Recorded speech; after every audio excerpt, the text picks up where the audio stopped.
Welcome to a video lesson on Hinduism. Try saying that once. Hinduism. This symbol over here, this is known as the Om symbol. A-U-M, or it could be O-M, I'm not sure. But anyway, you probably heard it before, where the guy's like sitting down, cross-legged, and he's like, Om. So that is the first sound that the universe made.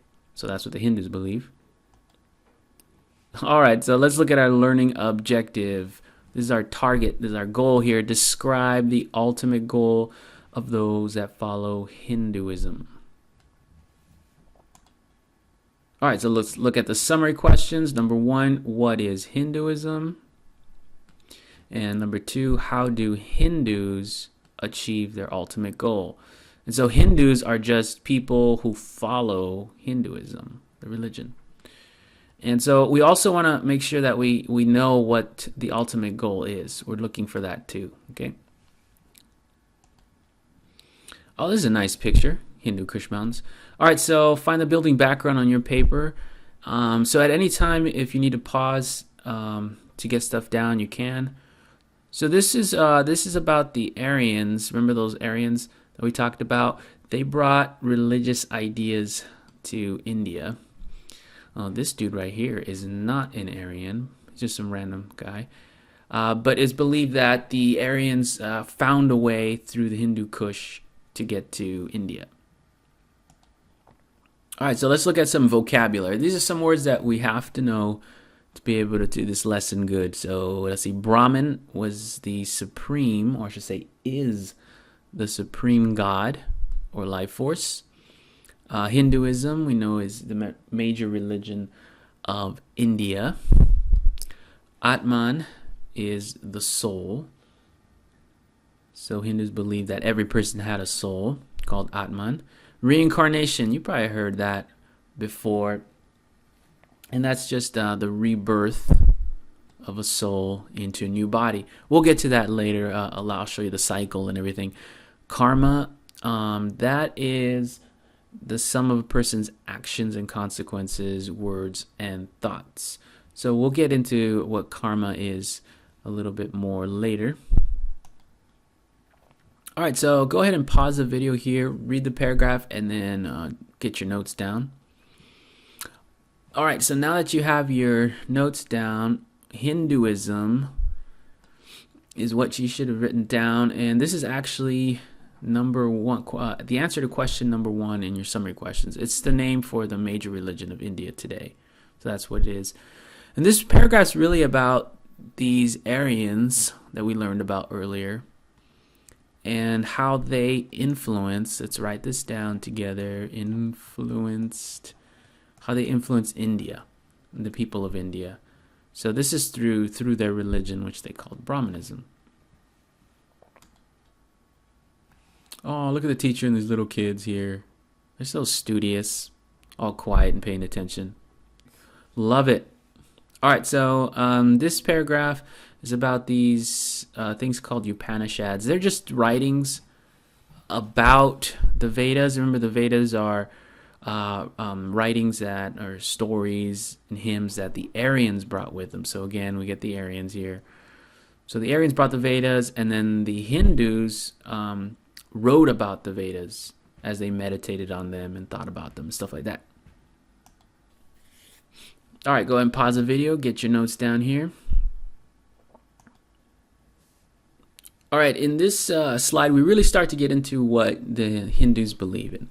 So they do believe in a god called Brahman. So this is like the one supreme god.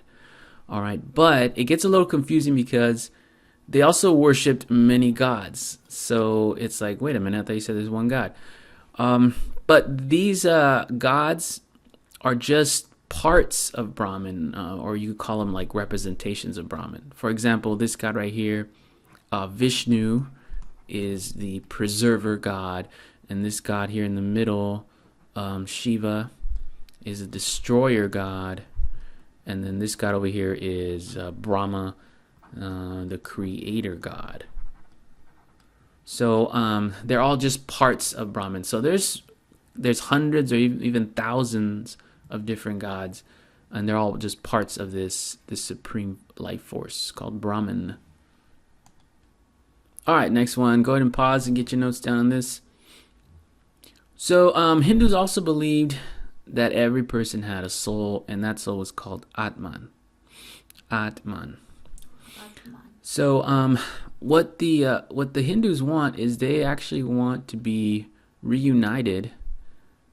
They want to be reunited, their Atman reunited with Brahman. Let's pretend this is Brahman right here. It's not. It's just a random picture I got off the internet, but pretend.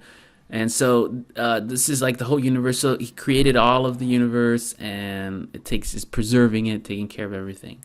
But he can destroy it too if he wanted to.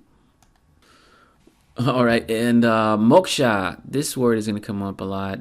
So this is the escape from the cycle of death and rebirth. So they want to end the cycle. So they want to stop being reborn, and that's called achieving moksha, and that's reunited their soul. So their ultimate goal is to reunite their soul with Brahman. So now we know what their goal is. Now let's see if we can find out how they achieve it. All right, so let me draw you a little diagram here of the cycle of birth, death, and rebirth. So let's say you're born. So Hindus believe in a circular motion of time, not like us, we have like a timeline, and there's a beginning and then there's an end.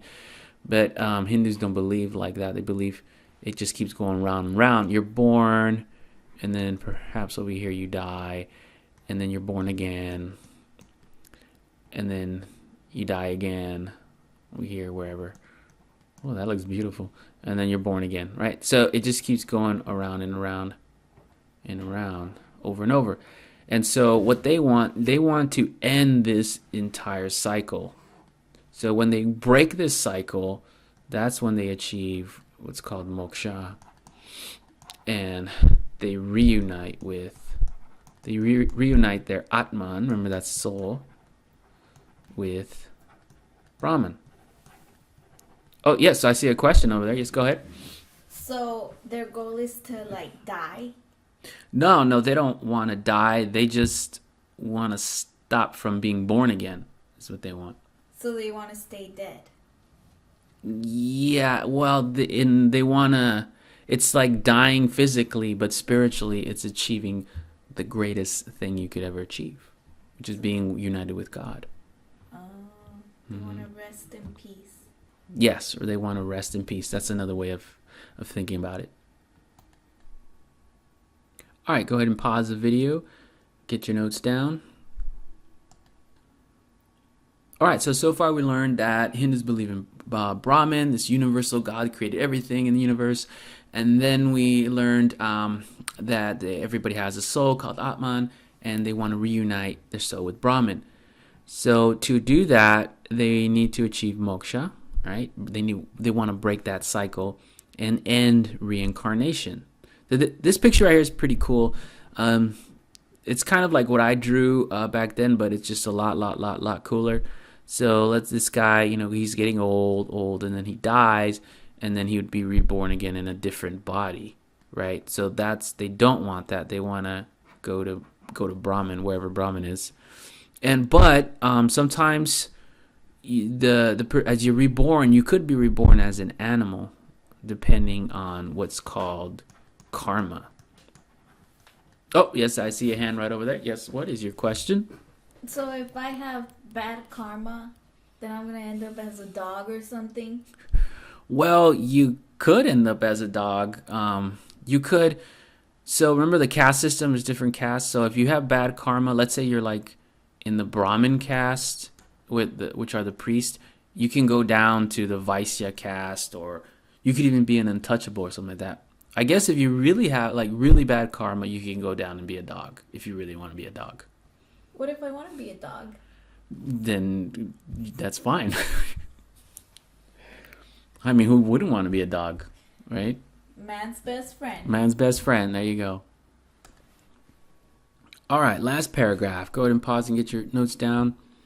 So, how a person is reborn is determined by karma. That's right, folks, karma. I'm sure you've heard about that before. This is a definition, the formal definition, karma. But karma is really something that you can't see it. Can't see it, can't touch it, kind of thing. It's like a invisible spiritual force.